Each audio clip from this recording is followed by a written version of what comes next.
A child.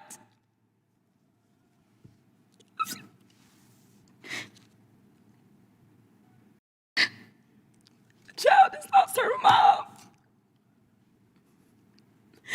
And y'all want to pretend that it is okay. I am asking if there is anyone that will stand for the very people that elected us and sent us to Congress. You tell us things like, well, the immigrants are bad. And so we got to get all these bills because the immigrants are the ones that are causing the harm. They're bringing the crime. The mayor of Minneapolis told y'all to get the fuck out. Yet y'all are the ones, it is this administration that is bringing crime to their streets.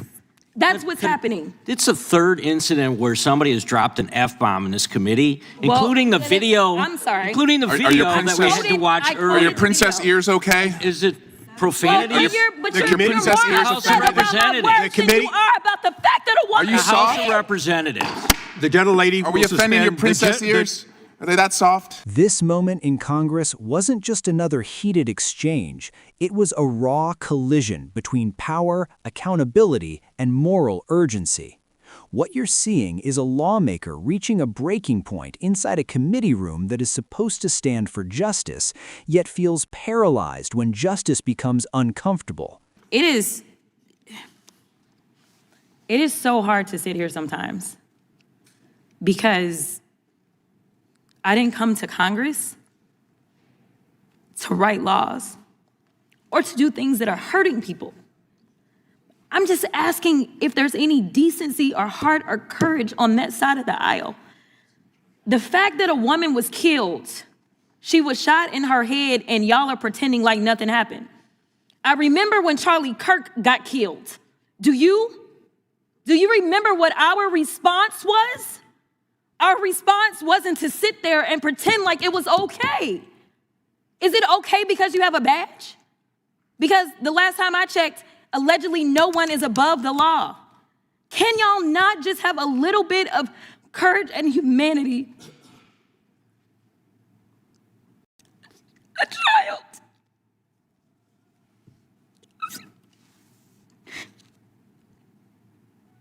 A child has lost her mom.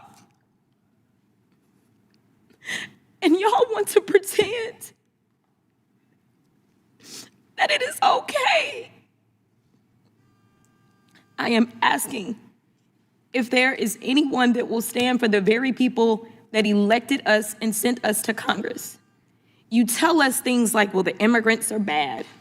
And so we got to get all these bills because the immigrants are the ones that are causing the harm. They're bringing the crime.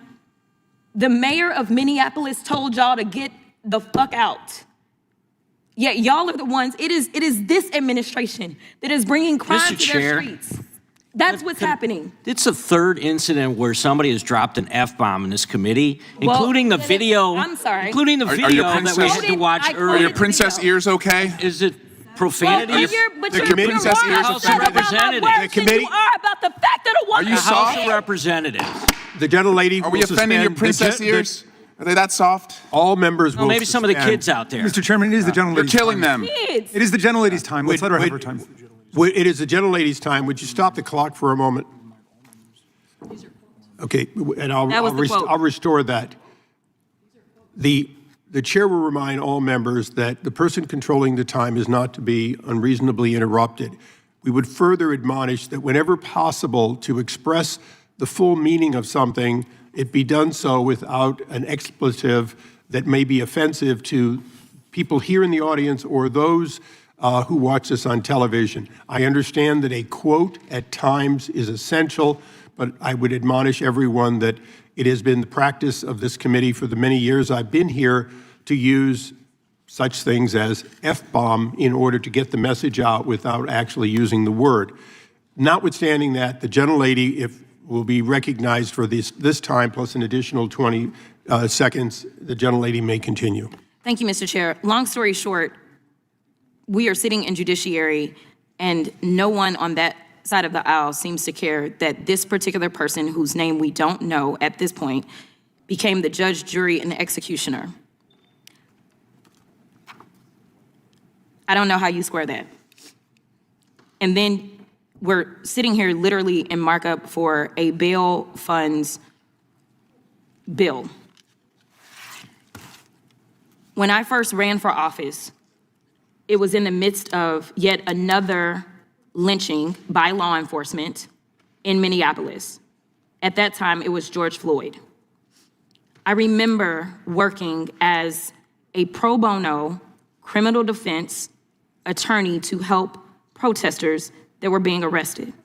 There were more than 600 protesters that were arrested in Dallas. There were churches that came together to make sure that there were bail funds.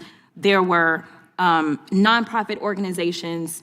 And to explain how it works for bail, since we're in judiciary and we're writing the laws, and some people may not understand this, but those bail funds, those nonprofit organizations are not the ones that determine whether or not somebody gets bail. What they do is they help out poor people, which I know y'all are not interested in either, but they help out people that aren't rich and famous and have limitless amounts of money, like all of the Epstein defendants who somehow y'all can't find, even though y'all went and got Maduro. But it helps out those people to be able to get out of jail. Many of those people that if they spend just a couple of days in jail will then be thrust into straight up poverty because they will lose everything. Why it is that you want to criminalize people such as churches that are trying to help the poor because they understand what the Bible says, and they don't just say that they understand it or say that they love Jesus, but they decide that they actually put it into works because faith without works is dead. That is wrong too. And I'm here to tell you that there's gonna be a lot of nonprofit organizations that are gonna step up in this moment, because there are gonna be protests around this entire country because of the state-sanctioned execution that we all saw unfold, unless there is some kind of justice that takes place and we get the name of that officer and that officer is prosecuted. So I ask that law enforcement, we have oversight over them. I am the oversight ranker. Let's go ahead. In fact, I make a motion that we have a hearing in the oversight subcommittee as it relates to this particular issue and what took place. The gentlelady was not recognized for purposes of motions. Does anyone else seek recognition? Seeing no others. This isn't about decorum or procedure anymore. It's about whether human life still weighs the halls where laws are written. If you want clear-eyed breakdowns of what really happens behind the political theater, subscribe to the channel. At the core of this clash is a familiar American wound. A civilian is killed by law enforcement, and the system immediately goes quiet. No name, no charges, no urgency. The anger you're hearing is not performative, it's frustration with a pattern. Again and again, the burden of patience is placed on grieving families, while institutions ask for time, restraint, and trust they have not earned. When lawmakers refuse even to pause and acknowledge the gravity of a killing, it signals that accountability is optional, depending on who holds the weapon. If you care about honest conversations on power and justice, subscribe to the channel. The controversy over language and decorum is a distraction, and that's the point. Policing tone is often easier than confronting the truth. When leaders focus more on profanity than on a dead woman and a child without a mother, the priorities are exposed. Civility becomes a shield, not a value. It's used to silence outrage rather than to elevate humanity. That's not order, that's avoidance. For more analysis that cuts through these deflections, subscribe to the channel. The debate over bail funds reveals another uncomfortable reality. Poverty is criminalized in America. Bail funds do not decide who is dangerous or who deserves freedom. Judges do. Bail funds simply prevent poor people from losing jobs, housing, and families before they've even had their day in court. Targeting churches and nonprofits for helping people survive pretrial detention isn't about public safety, it's about punishment before guilt is proven. If this kind of systemic breakdown matters to you, subscribe to the channel. What makes this moment especially volatile is timing. This is happening in a country already primed for protest, mistrust, and unrest.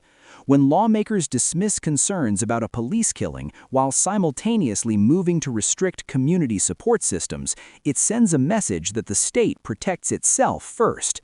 That's how legitimacy erodes. Oversight is not anti-law enforcement, it is pro-democracy. Without it, authority turns into entitlement. To stay informed on why oversight matters, subscribe to the channel. My view is simple. Accountability should never depend on badges, borders, or bank accounts. If the law only applies downward, it stops being law and becomes control. Congress has the power to demand transparency, hold hearings, and insist on consequences. Choosing not to act is still a choice, and people feel it in their lives long before they see it in legislation. If you want commentary that doesn't flinch from these truths, subscribe to the channel. This moment will be remembered not for who yelled or who objected, but for who stood up when silence was easier.